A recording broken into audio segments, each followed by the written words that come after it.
Howdy, everybody. Welcome to video number 5 of the Flaps series. So I'm pretty sure we're working on both flaps, and you'll see that later on in the video. But as you can tell, they're all primed, they're all dimpled, they're all ready to go. So we're putting it together. And this particular section was, well, it's extremely difficult because, well, on this one, it was difficult because we did them in the wrong order. If you do the nose pieces, the front ribs, the front nose ribs first on all of them, and then do the ribs aft of the spar, it goes much easier, and there's only one that is really, really difficult.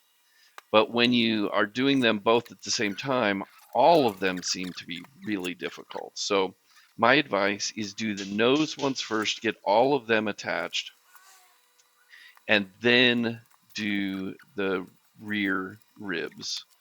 And there you can see me using my hand squeezer. It is much easier to use the hand squeezer because it's not as big and bulky. So it'll fit into tighter, areas.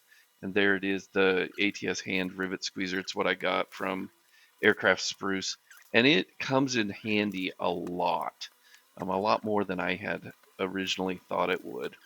And see, there you see us kind of take the rear rib off to do the front nose ones. And then when you realize, oh, wait a minute, I can't get the angle I need because the front nose ones are in the way of that rear one. And you're like, what in the world am I supposed to do with this? So you have two options. The two options are bend the rear rib out of the way, so it's not in the way as much, and there is enough room to kind of get in there, or just use the rivet gun and a bucking bar. That works just as well too. So two options. I would recommend the bucking bar and rivet gun. It just seems a little bit easier. But the squeezer, I think we all like the squeezer more than bucking, just because it's very consistent and it's very easy. But in this case, I think the bucking bar and the rivet gun are a little bit better in the instance where it's really tight. And so that's the one side. I don't know what side it is, and now we're going to work on the other side. And while we're getting that set up, I will share a couple of jokes. So, did you hear about the stolen dog collar? Police are looking for leads. Oh my goodness, that one was really dumb. So how's this one? We'll do one more. A photon goes to the airport. The ticket agent asks if there's any luggage to check. The photon replies, "No, I'm traveling light." Photon is traveling light. Oh, oh, that is so funny. Oh, it kills me. But I love dad jokes. They're great. And so here we're continuing on with adding the nose ribs and the rear facing ribs. I don't even know what those ribs are called on the back, um, to the spar. And we're putting what are those? The hinges, the hinge brackets together. And you're supposed to make sure there's a spacer in between those when you do it, so it keeps them lined up straight. And so what we did is we just put um, washers together until it was the right width, and then we just taped those washers together and kind of slid it in there, and it worked pretty good. And so here you can see us just doing the nose ribs. So we do all of the nose ribs, get those all in there, and that was really easy because nothing was in our way at that point. So we just get them done. And then you'll see us add in the rest of the ribs behind the spar. See, so here we go, adding them in. and making sure we have room and whatnot, just kind of putting them together at this point. And then you'll see us attach, and we will attach all of them fairly quickly. And you see me change the nose piece of the squeezer so it's a little bit easier. So we get all of those middle ones really easily. And then we get to the one that is right next to the hinge. And I have to tell you, the one right next to the hinge is not pretty. It was hard to do. So here you'll see us, the option we opted for. So you're trying to get them all to fit. I can't get any of them to fit. What we opted for was just building it, bending it out of the way so I could get the squeezer in there and then just bending it back into position. I don't know if that's the right way to do it, but it seemed pretty easy, and it worked, and it still lined up where it was supposed to line up, so I think that was good.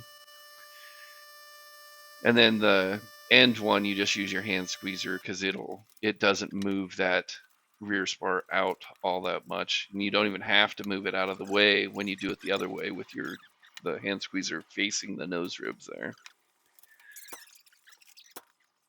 And so that's all we pretty much do for the internals of the flaps.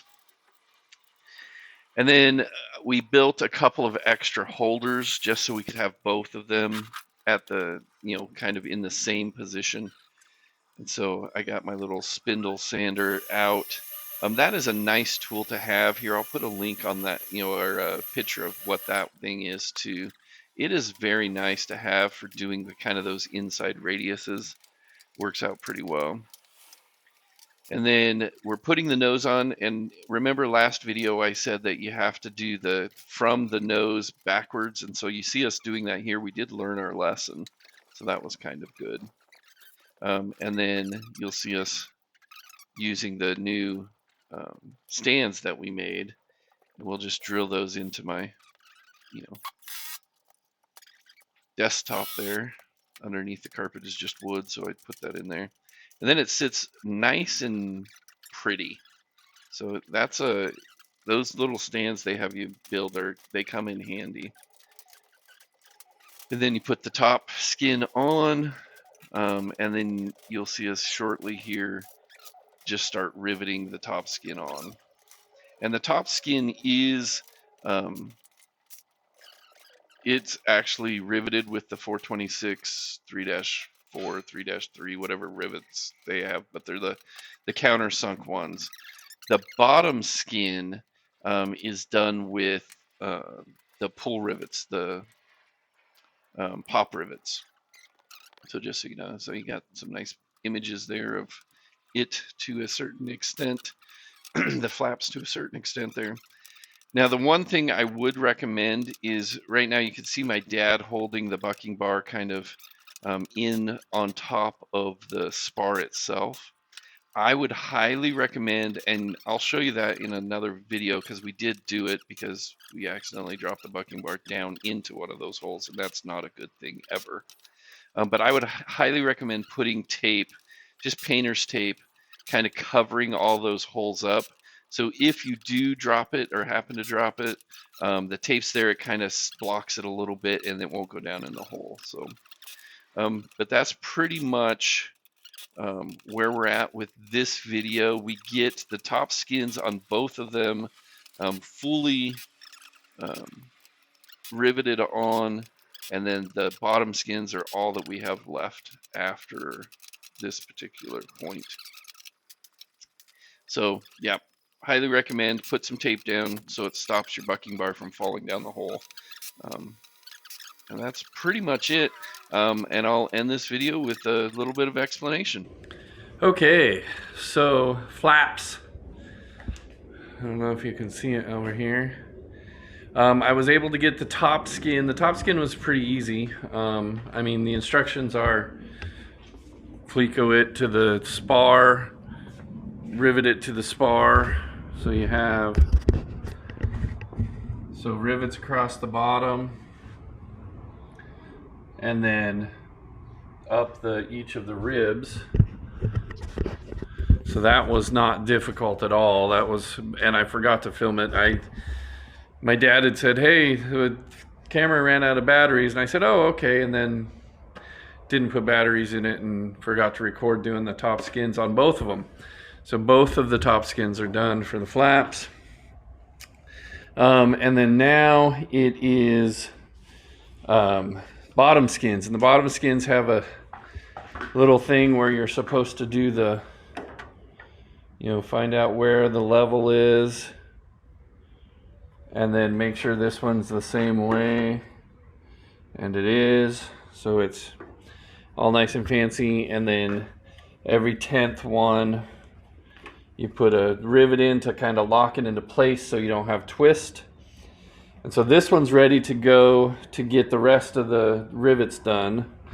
That one I have not locked into place yet, although it is, if you look here, I don't know if you guys can see that, right on the money and right on the money. So this one's ready to get every 10th one done, and so I will work on that this week. And then it is the so all of the ribs here get blind rivets, pop rivets, so that's pretty easy. And then tank sealant and I think it's the VA-140 or whatever this stuff is, goes in, and then I have the fancy thing for my squeezer that will do those rivets and those double blind rivets for those guys. So that's pretty much it. That's all that's left for the flaps, and so see ya, have fun, bye.